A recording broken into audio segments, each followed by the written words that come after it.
का हिची जे काही ब्रेनची जे नस आहे ते कटलेली आहे म्हणे. आता हे झालेली आहे तर याचं एकच आहे परत भाव म्हणे का तुम्हाला एक छोट्यात छोटी एक दवाई असते म्हणे. त्यांना एक दवाई लिहून दिली, टॅबलेटचं नाव ट्रेगिटल, आणि ते ट्रेगिटल टॅबलेट एक फक्त 1.5 रुपयाची होती. तर तिला आराम झाला. परत अधिक तिच्या हातून काही पडायचं, ग्लास हातामध्ये पकडला तो पडायचा.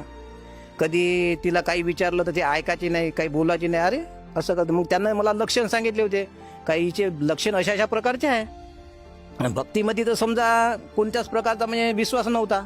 जेव्हा मग संत रामपालजी महाराजांचा आम्ही उपदेश घेतला ते याच्या आधीची घटना होती, आणि मग आम्हाला माहिती सुद्धा नव्हतं का असा समजा परमेश्वरापासून असा लाभ होत असते का होत असते, म्हणजे काही माहिती नव्हतं. तर मग आम्ही परमात्माकडून जेव्हा उपदेश घेतला तर त्याच्यानंतर तिला बिलकुल 8 दिवसामध्येच आराम पडला.